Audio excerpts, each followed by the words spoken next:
वेद पहले श्रुत था, ऋषि मुनि जो जानते थे उसको सुनाते थे, सुन करके शिष्य सीखते थे, कहानी रूप में बताते थे, फिर कहानीकार समझा देते थे। इस तरह से वो कहानी रूप में याद हो जाता था। तो पहले की पढ़ाई श्रुत जो थी वो आदमी को कंठस्थ रहता था।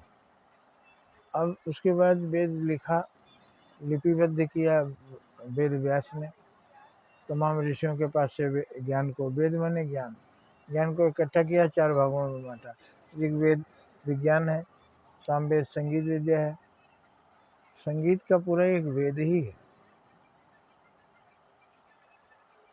ऐसा गीत गाते थे कि पानी बरसने लगे, ऐसा गीत गाते थे आग बरसने लगे।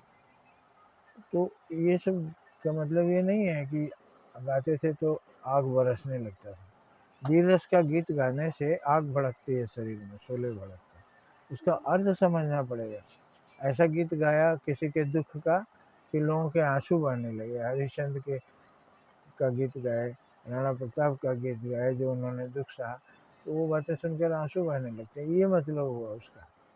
तो 4 वेद, ऋग्वेद विज्ञान, सामवेद संगीत विद्या, अथर्ववेद तंत्र मंत्र, इलेक्ट्रॉनिक्स जिसको बोलते हैं, और आयुर्वेद है औषधि विज्ञान।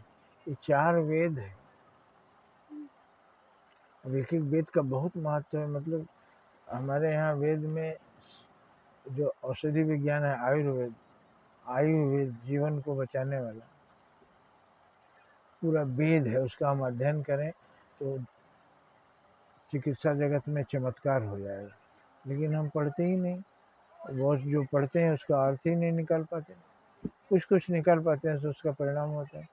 संगीत विद्या ऐसी थी, विज्ञान ऐसा था। तो अभी हम वेदों के बारे में जान जाए तो भारत विश्व का सबसे बड़ा वैज्ञानिक हो जाएगा। लेकिन जो वेद लिखा गया वो भी पूरा वेद नहीं है।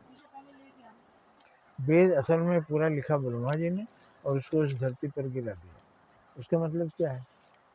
उसका मतलब ये है कि जो कुछ वेद है, वो जो कुछ हो रहा है दुनिया में, यही वेद है। हवा कैसे चल रही है, आंधी क्यों आती है, सूरज चंद्र सितारे कैसे काम करते हैं, धरती कैसे काम करती है, धरती पर पानी कैसे बनता है, वर्षा कैसे होती है, ये सब जो पढ़ पाए वो विज्ञान की नई नई खोज करेगा। इसको पढ़ना है, इसको सोचना है कि ये कैसे हो रहा है। चंद्रमा कैसे 30 दिन में अपनी जगह पर घूम जाती है, पृथ्वी कैसे 24 घंटे में अपनी जगह पर घूम जाती है, और 365 दिन में सूरज के चारों ओर चक्कर लगाती है। तो ग्रह, नक्षत्र, तारे, वनस्पतियाँ, कीट पतंगे, ये सब जो हो रहा है संसार में, ये क्यों हो रहा है, कैसे हो रहा है, इसको खोजना विज्ञान की ही खोज है। तो अभी बहुत कुछ खोजना बाकी है इस धरती पर। वैज्ञानिकों को ध्यान देना चाहिए। जो कुछ संसार में हो रहा है ये सब एक वेद है। इसको पढ़िए और नई नई खोज कीजिए। ये सभी धर्मों में बात बताई गई है। इस बात का अधिक से अधिक प्रचार कीजिए, यही संदेश है। जय हिंद, जय भारत।